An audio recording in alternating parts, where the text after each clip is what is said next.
వారిని చూసి నేర్చుకోవాలి చాలా. మనకి భారతదేశం అంటేనే రామరాజ్యం అని మాట్లాడతాం కదండి. ఉమ్, రాముడు అంటే ధర్మం గురించి ఎక్కడెక్కడ ప్రస్తావన వస్తుందో అక్కడ రాముడు ప్రస్తావన రావాల్సింది. ఉన్నట్టు.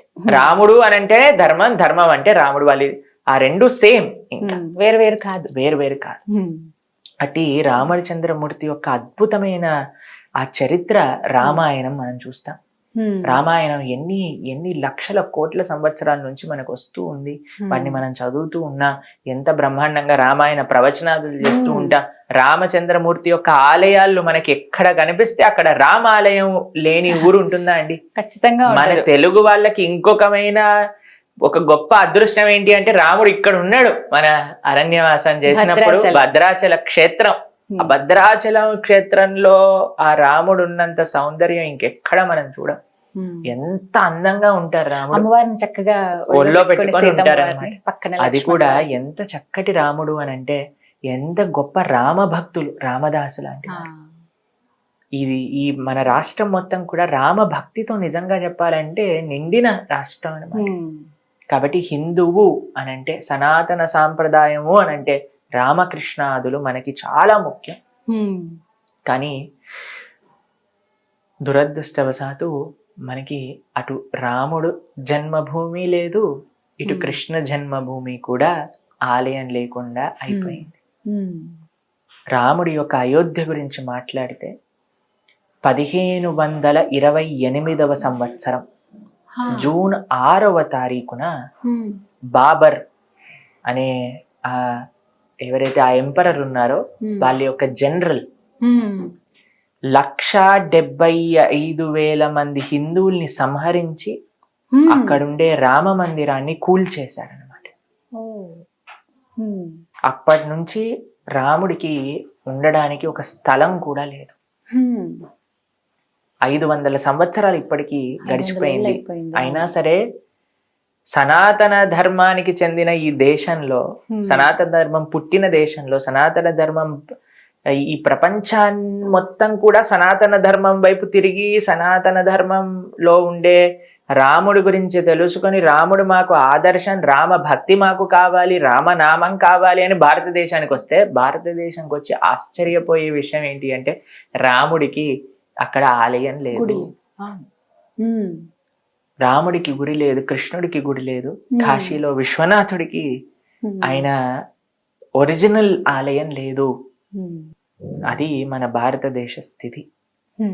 కానీ ఒక గొప్ప అదృష్టం, ఇన్ని సంవత్సరాల తర్వాత కదా తిరిగి గొప్ప మహానుభావుల యొక్క సంకల్పంతో మంచి రాజకీయ నాయకులు, ఒక విధంగా చెప్పాలి అని అంటే వాళ్ళ యొక్క సంకల్పం, వాళ్ళ యొక్క శక్తి, ప్రధానమంత్రి గారు, మిగతా వాళ్ళందరూ వాళ్ళు కష్టపడి ఎన్ని వేల సంవత్సరాల నుంచి రామ ఆరాధన జరుగుతున్న ఈ దేశంలో కొన్ని వందల సంవత్సరాల నుంచి అక్కడ రామ భక్తులందరికీ కూడా ఒకటే ఒకటి, వాళ్ళ ప్రాణం అక్కడ రాముడు ఆలయంలోకి వెళ్ళాలి. ఇది రామ జన్మ యొక్క భూమి, ఆయన పుట్టిన ప్రదేశం ఇది, ఇక్కడ ఆయనకి ఆలయం ఉండింది, ఆయన ఆలయంలోకి ఆయనను పంపించండి. మా గురువు గారు 1971లో అయోధ్యకి వెళ్ళినప్పుడు అక్కడ ఆయన చెప్పారనమాట, మొత్తం మిలిటరీ వాళ్ళందరు నించొని మొత్తం ఐరన్ ఫెన్సింగ్ ఉండేదన్నమాట, ఎవరు లోపల పోనిచ్చేవాళ్ళు కాదు. అక్కడ బయట కూర్చొని సాధువులందరూ అఖండ హరినామ సంకీర్తన చేస్తూ ఉండేవారు అనమాట, రామనామ సంకీర్తన. ఎందుకోసము అని అంటే మా గురువు గారు వెళ్ళినప్పుడు ఆయన ఒక పాంప్లెట్ ఇచ్చారు, ఇక్కడ రామ మందిరం కట్టాలి, ఇక్కడ రాముడు మళ్ళీ ఆయన యొక్క ఆలయంలోకి వెళ్ళాలి, దీనికోసం విరాళ స్వీకరణ కోసం మేమందరం ఇక్కడ కూర్చొని ఈ అఖండ హరినామ స్మరణ చేస్తున్నాం. మా జీవితంలో ఒకటే ఆశయం ఏంటి అని అంటే ఇక్కడ రాముడు మళ్ళీ ఆలయంలోకి వెళ్ళాలి. 1971లో ఇచ్చిన ఆ పాంప్లెట్ ని మా గురువు గారు భద్రంగా ఉంచుకున్నారనమాట. ఇప్పటికి మొన్నే తీసి చూపించారు. ఈ పాంప్లెట్ నేను అక్కడికి వెళ్ళినప్పుడు నాకు ఇచ్చారు, ఇప్పుడు ఆ కోరిక నెరవేరుతుంది. ఎంత మంది అండి జీవితాన్ని త్యాగం చేయడానికి సిద్ధమైపోయారు. మా రాముడు అక్కడ ఉంటే చాలు, మాకు ఇంకే ఏమొద్దు. అలాంటి శుభతరుణం, శుభతరుణం మనము ఉన్న సమయంలో మనం చూడబోతున్నాము అని అంటే ఎంత అదృష్టము అనేది, అంత అదృష్టం. ఇప్పుడు ఈ జనరేషన్ వాళ్ళకి నిజంగానే అది గొప్ప అదృష్టం. అందుకే మేము ఈసారి న్యూ ఇయర్ చెప్పడంలో చాలా ఆనందపడుతూ ఉన్నాం. నిజంగా కొత్త సంవత్సరం ఎందుకు మంచి అంటే అది సంవత్సరం. మంచి సంవత్సరం. ఎందుకంటే మన రామచంద్రుడు తిరిగి అయోధ్య నగరంలో తను పుట్టిన ప్రదేశంలోకి వెళ్తున్నారు. చాలా మంది ఆర్గ్యూ చేశారండి, ఎలా ప్రూవ్ చేస్తారు రాముడు ఇక్కడ పుట్టాడు అనే విషయం గురించి ఎలా తెలుస్తుంది అని అంటే మనకి తెలుస్తుంది. రామభద్రాచార్యులు అని చాలా గొప్ప జగద్గురువులు అన్నమాట. ఉత్తర భారతదేశంలో చిత్రకూటంలో వాళ్ళ పీఠం ఉంటుంది, తులసి పీఠం అని. ఆయన చిన్నప్పటి నుంచి ఆయనకి నేత్రములు కనిపించవు, అయినా సరే సుమారుగా 4 లక్షల శ్లోకములు కంఠస్థం ఆయనకి.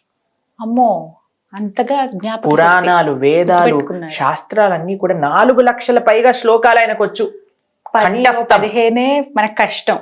మొత్తం గీత, మొత్తం తులసీదాస్ యొక్క రామాయణం, మొత్తం భాగవతం అన్ని ఆయన చూడకుండా చెప్పేస్తారని. అటువంటి ఆయన శాస్త్రాలలో నుంచి ప్రూవ్ చేశారు ఏది కరెక్ట్, రాముడు పుట్టిన ప్రదేశం ఇదే అని ఆ జడ్జి దగ్గర ప్రూవ్ చేశారనమాట. ఎంత మంది అండి అసలు రామ జన్మభూమి ఇది ధర్మం కోసం నించోవడం అంటే.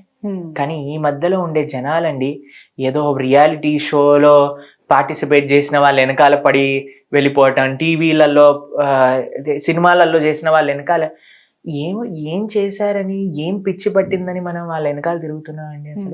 అసలు వాళ్ళు సమాజానికి ఏదన్నా మంచి ఒక దారిని చూపించారా, 10 మందికి మంచి చేశారా? కానీ ఈ యువతరాన్ని చూస్తే మాకు అప్పుడప్పుడు బాధేస్తూ ఉంటుంది.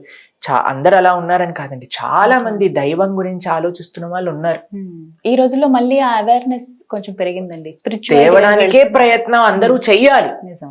మనం ఈ కార్యక్రమాధ్యమంగా చేసేది కూడా అదే కదా. ఏదో ఒక విధంగా కొంతమందికైనా సరే. ఈ రోజు మమ్మల్ని ఒకళ్ళు అడిగారు, ప్రభుజీ కొన్ని చాలా లక్షల మంది చూడొచ్చు, కానీ కొన్ని ఏవి చూడకపోయినా సరే మీరు వెళ్తారా చెప్పడానికి అని అంటే నేను అన్నాను, ఒక్కళ్ళు మనస్ఫూర్తిగా నేను చెప్పే మాటలు విన్నా సరే మేము వెళ్తాం అక్కడికి. ఎంత ఉపయోగం అవి. ఒక్కళ్ళు మారినా చాలండి మాకు జీవితంలో. మా మొత్తం చేసే ప్రయత్నం పొద్దున్న నుంచి రాత్రి దాకా మేము కష్టపడింది, ఒక్క వ్యక్తి అయినా సరే ఒక్కసారి అయినా సరే రాముడి గురించి, కృష్ణుడి గురించి ఆలోచించారా అంటే నా జీవితం తరించినట్టు. మీకు అలాంటి అనుభవం ఏదైనా ఎదురైందండి? ఏ విషయంలో? ఒక్క వ్యక్తి నా వల్ల మారారు. ఎంతో మంది అని నాకు తెలుసు, కానీ మిమ్మల్ని బాగా కదిలింపజేసింది, మీరు చలించింది. మాకు ఒకసారి చెప్పారు, ప్రభుజీ మేము అంతగా అసలు భక్తి ఇలాంటివన్నీ మాకు ఉండేది కాదు, కానీ మా వైఫ్కి మేము బర్త్డే గిఫ్ట్ ఇవ్వాలి అని అనుకున్నా. అయితే మేము వెళ్ళి అడిగా, ఏం కావాలి నీకు ఈ సంవత్సరం బర్త్డే గిఫ్ట్ అని అంటే ఆవిడ అన్నారు, ఈ సంవత్సరం నాకు బర్త్డే గిఫ్ట్ గా ప్రణవానంద దాస్ చెప్పిన భాగవతం వినాలి మీరు అని అడిగారు. అయితే మీ భాగవతం వినే లోపలే నేను భక్తుని అయిపోయాను ప్రభుజీ అని చెప్పారు అన్నమాట. ఇలాంటివి విన్నప్పుడు మాకు చాలా ఆనందం వేస్తుంది, అరే మేము ఒకళ్ళ జీవితంలో ప్రభావితం చేయగలిగామే. లేదా చాలా మంది చెప్తుంటారు, ప్రభుజీ మేము సూసైడ్ చేసుకునే పరిస్థితిలో ఉన్న వాళ్ళం, మీ ప్రవచనాలు ఏదో ఒక విధంగా మమ్మల్ని ఉజ్జీవింపజేశాయి, మేము ఇప్పుడు ఎంత చక్కగా మేము ఆనందంగా ఉంటూ 10 మందికి ఆనందాన్ని పంచుతున్నాం. మొట్టమొదట మనం వీడియో చేసినప్పుడు కూడా ప్రభుజీ ఇదే అంశం మాట్లాడుకున్నాం. నిజంగా చాలా మంది అలా డిప్రెషన్ లో ఉండి సూసైడ్ దాకా వెళ్ళిపోయిన వాళ్ళు కూడా ప్రణవానంద ప్రభుజీ వారి ప్రవచనం విని, వారు చెప్పినటువంటి కొన్ని వాక్యాలు విని ఇంకా జీవితం ఉంది అయిపోలేదు అని ఆగిపోయిన వాళ్ళు చాలా మంది ఉన్నారు. ఇది వాస్తవం. ఎందుకంటే కామెంట్స్ రూపంలో కూడా కొన్ని చూస్తాం కదా, వాళ్ళ అనుభవాలు చెప్తూ ఉంటారు. ఆ విషయంలో చాలా కాబట్టి ఆ విధంగా ఎవరినైనా మేము సేవ చేయగలుగుతున్నాం అని అంటే మాకు చాలా పెద్ద అదృష్టం. కానీ మనం చేసేదంతా ఒక చిన్ని మట్టి రేణువు లాంటిది, ఇసుక రేణువు లాంటిది. ఇంకా చాలా. కానీ ఆ రాముడు వస్తే, ఆ రాముడి యొక్క భక్తి, ఆ రాముడి యొక్క ఆలయం కానీ వస్తే ఇంకెంత మందికి రాముడి గురించి తెలుస్తుంది. ఎలా ఉండబోతుందని మీ భావన? అద్భుతం, పరమ అద్భుతంగా ఉండబోతుంది రాముడి యొక్క ఆలయం. రాముడు వచ్చిన క్షణం నుంచి ఇంకా మన ధర్మం ఇంకా ముందుకు వెళ్తూ ఉంటుంది అన్నమాట. అయితే ఇక్కడ మీకు ఒక విషయాన్ని ప్రస్తావన చేస్తాను. ప్రతి ఒక్క హిందువు కూడా ఒక గొప్ప పండుగలాగా, ఒక గొప్ప ఉత్సవంలా చేసుకోవాలి అని అందరూ చెప్తున్నారు మనకి. రాముడు అయోధ్య వదిలి వెళ్ళినప్పుడు అటండి, కడుపులో ఉండే శిశువులు కూడా ఏడ్చాయట, రాముడు అయోధ్య వెళ్ళిపోతున్నాడు అని. చెట్లన్నీ రాముడు వెళ్ళిపోతున్న వైపుకి వంగిపోయి 14 సంవత్సరాలు పూలే విరుచుకోలేదట, ఒక పండు కూడా కాయలేదట. ఇంట్లో ఉండే చిన్న చిన్న ప్రాణులు, పిల్లులు ఇవి కూడా రాముడి వైపే ఏడుస్తూ వెళ్ళిపోయాడు. ఒక్క పండుగ ఒక్క ఉత్సవం రాముడు లేక అసలు అయోధ్య వాసులందరూ కూడా అంతా బాధపడ్డారు. కానీ ఎప్పుడైతే రాముడు వస్తున్నాడో ఆనందంతో వాళ్ళప్పుడు 14 సంవత్సరాల తర్వాత దీపం వెలిగించి తోరణం కట్టుకొని ముగ్గేసి రాముడిని స్వాగతించారట. ఎందుకంటే రాముడు నిజంగా మళ్ళీ తిరిగి ఆలయంలోకి ఆ అయోధ్య వైభవం ఆ రోజు ప్రకాశింపబడుతుంది అనమాట. కానీ కేవలం రాముణ్ణి ఆలయంలోకి పంపించి మనం పని మనం చేసుకోకూడదు. రాముణ్ణి మన హృదయంలోకి స్వాగతించాలి.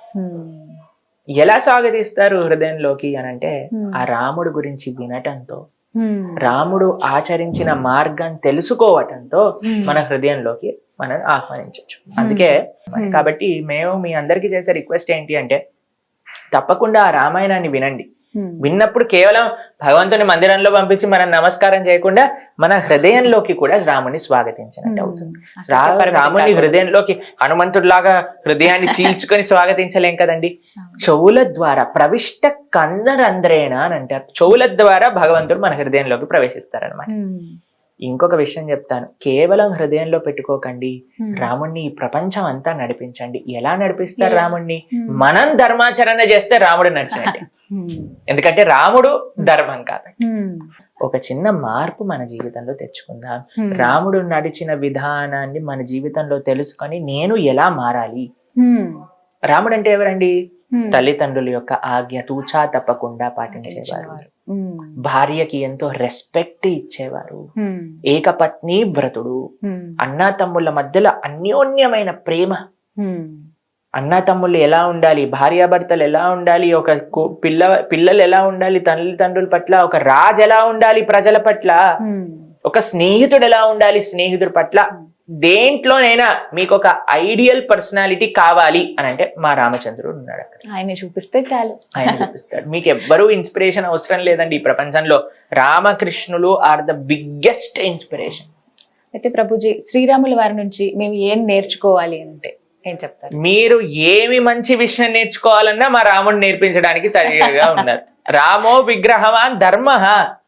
మీరు ఏ మంచి పని చెయ్యాలి అని అనుకుంటున్నారో మా రాముడు, మన రాముడు ఆ విషయాన్ని చెవించేసాడు ఆల్రెడీ తన ఆచరణ. మీరు మంచి వైపు వెళ్ళాలి అని అనుకుంటే రామాయణం చూపిస్తుంది. మీరు ఎలా ఉండకూడదు కూడా రామాయణం చూపిస్తుంది. మంచి అన్న తమ్ముళ్ళుగా ఉండాలనుకుంటున్నారా? రామకృష్ణులుగా ఉండండి. పిచ్చి అన్న తమ్ముళ్ళుగా ఉండాలనుకుంటున్నారా? వాలి సుగ్రీవుల్లా ఉండండి. మంచి రాజులా ఉంటారా? రాముళ్ళలా ఉండండి. ఒక చెడు లక్షణాలు ఉన్న రాజులా రావణుడు ఉన్నాడు మీ దగ్గరే. ఒక మంచి భర్త, అన్ని రామాయణంలో ఉన్నాయి. కాబట్టి రామాయణాన్ని వినండి. మనం ఎన్నోసార్లు వినుంటాం, మళ్ళీ రామాయణాన్ని వినండి.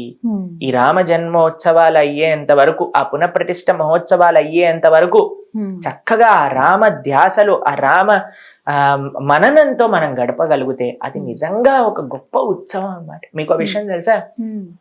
ఇంతకు ముందు పాత రామాయణం సీరియల్ వచ్చింది కదండి దూరదర్శన్ లో వచ్చినప్పుడు, ఎప్పుడైతే ఆ రామాయణం టెలికాస్ట్ అయిందో మన దేశంలో 70% క్రైమ్ రేట్ తక్కువ ఉండిందట ఆ టెలికాస్ట్ అయినంత వరకు. ఎందుకంటే అందరిపైన అంత ప్రభావితం చేసింది. అది మాత్రం నిజమండి.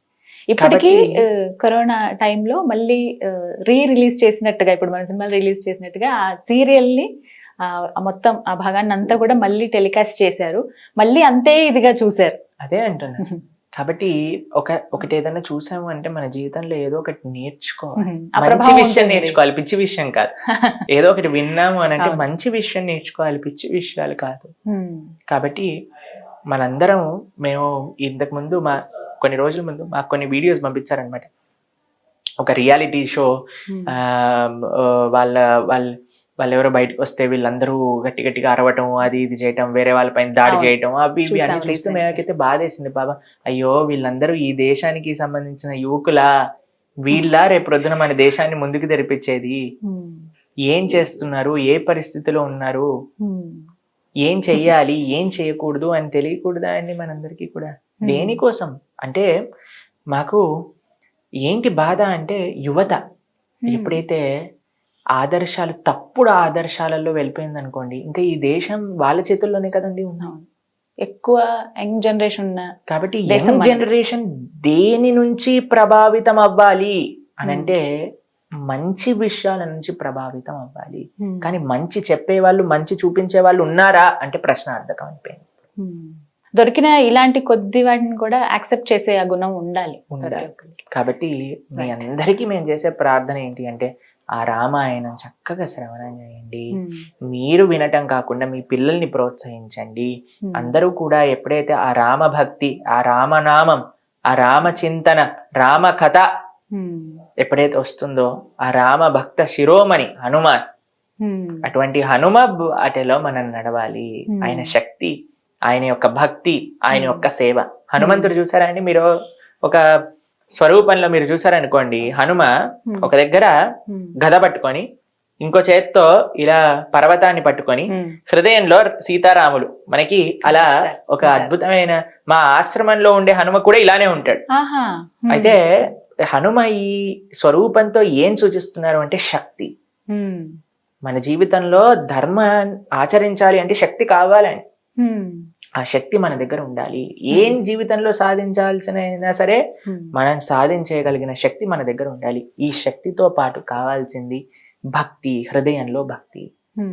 హృదయంలో భక్తి, మన జీవితంలో సాధించడానికి శక్తి, రామసేవ. కేవలం భక్తి హృదయంలో దాచుకొని ఓ నేను ప్రేమిస్తున్నాను కాదయ్యా, ఏదో ఒకటి సేవ చెయ్యి. ఇలా పర్వతాన్ని పట్టుకొని తీసుకెళ్తున్నారు హనుమ రామసేవకై. కాబట్టి ఈ మూడు మన జీవితంలో ఉండాలి. ఈ రామ జన్మభూమి యొక్క పునఃప్రతిష్ఠ కార్యక్రమంలో మనం స్వామికి ప్రార్థన చేయాల్సింది ఇదే. స్వామి, ధర్మాచరణ చేసే శక్తి, నీ యొక్క భక్తి, నీ సేవ మాకు ప్రధానించు. ఇలా ప్రతి ఒక్క హిందువు, ప్రతి ఒక్క సనాతన సాంప్రదాయానికి చెందిన వారందరూ కూడా ఒక్కసారి ఆలోచించండి. ఈ ప్రపంచంలో, ఈ దేశంలో, కనీసం ఈ రాష్ట్రంలో ఉన్న వాళ్ళందరూ కూడా ఈ రామ జన్మోత్సవం యొక్క కారణం చేతనైనా రామాయణం వింటే ఎంత మార్పు వస్తుంది జీవితాలు. ఖచ్చితంగా మార్పు వస్తుంది. అలాగే ప్రతి ఒక్కరు కూడా దర్శనం చేసుకోవాలని కోరుకుంటున్నారు. మళ్ళీ ఆ రాముల వారిని అక్కడ చూడాలనే కోరిక ఉంది. కాబట్టి మీకు మేము చేసే ప్రార్థన, చక్కగా మీరందరూ కూడా ఆ స్వామి ఆ సమయానికల్లా మనందరం ఆ రామ చింతనతో ఉండాలి, ఆ రామ భావనతో ఉండాలి. రాముడి యొక్క సేవ చేస్తూ రాముడి యొక్క ఉత్సవాన్ని మనందరం జరుపుకునేటట్టుగా మనం ఉంటే ఆ రాముడు ఆనందంగా ఉంటారు అక్కడ. ఆ రామ భావన, రాముడు మనకి ఏదైతే ఆయన ఆచరించి చూపించాడో దాన్ని మన జీవితంలో ఆచరిద్దాం. ఆ మార్గాన్ని మనం స్వీకరిద్దాం. ఇది నిజమైన రాముడికి మనం ఇచ్చే గిఫ్ట్ అన్నమాట. కానీ అదృష్టం ఎప్పుడు దక్కుతుందో నాకైతే చాలా కోరికగా ఉంది చూడాలి అని. మొదటి రోజే చూడాలని అలా ఆశ లేదు, కానీ కనీసం ఈ సంవత్సరంలో వెళ్తే చాలా. అంతకన్నా చాలా మంది మమ్మల్ని అడిగారు, ప్రభుజీ మీరు ఒక అయోధ్య యాత్ర తీసుకెళ్ళండి ఈ సంవత్సరం అని. మేము అన్నాం ప్రయత్నిస్తాం, తప్పకుండా ప్రారంభం అవుతాయి అవి కూడా. తీసుకెళ్దాం అయోధ్య యాత్ర, రాములల్ల దర్శనం చేసుకుందాం అందరం కలిసి. ఖచ్చితంగా ఆ దర్శన భాగ్యం మాకు కూడా కలిగితే. మాకైతే 1000 కళ్ళతో ఓపిక పడుతున్నా, ఎప్పుడు రాముడు చూస్తా, ఎప్పుడు రాముడు చూస్తా, ఎప్పుడు రాముడు ఆలయానికి వెళ్తాం. మందిరం కూడా చాలా ప్రత్యేకతలు ఉన్నాయండి. ఒక్కొక్క ప్రాంతం నుంచి ఒక్కొక్క వస్తువు తీసుకుంటున్నారు. తలుపులు ఒక దగ్గర గంట, చాలా భారీ గంట ఏర్పాటు చేశారని, స్వామివారి పాదాలు గాని విగ్రహాలు గాని అన్ని ప్రత్యేకమే. మన రాముడికి అన్నిటికంటే బెస్ట్ ఇవ్వాలి కదండి, భగవంతుడికి అన్నిటికంటే బెస్ట్ ఇవ్వాలి కదా రాముడు. కాబట్టి మన అనుకోవాలి అందరం కూడా, మన రామచంద్రమూర్తి, మన సీతమ్మ తల్లి, మన లక్ష్మణ స్వామి, మన హనుమాన్. కాబట్టి మన ఇంటి ఉత్సవంలో, మన ఇంట్లో పెళ్ళవుతే మనం ఎంత ఆనందపడతామో అంత ఆనందపడాలి. ఆ ప్రేమ, ఆ భక్తి రావాలి అని అంటే ఇంకా ఏం మార్గం లేదండి, మీరు రాముడి గురించి వినాల్సిందే. ఆ రాముడి యొక్క తత్వాన్ని మనం తెలుసుకుంటే ఇంకా ఆయనతో ప్రేమలో పడకుండా ఉండలేము ఎవరం కూడా. కాబట్టి ఆ రామాయణాన్ని విందాం. అందుకే అన్నిటికీ సొల్యూషన్ ఏంటి అంటే రామాయణాన్ని వినటం. ఎక్కడెక్కడ ఎవరెవరు బాధపడుతున్నా సరే రామాయణంలో చూస్తాను. రాముడి కథనే వాళ్ళని ఆ బాధ నుంచి బయటికి తీసుకెళ్తాం. సీతమ్మ తల్లి కూడా ఒక క్షణంలో బాధపడింది, బ్రతకటం ఎందుకు అనుకుంది, హనుమ రామకథను వినిపించారు, బ్రహ్మాండంగా ఆనందంగా అయిపోయింది సీతమ్మ తల్లి.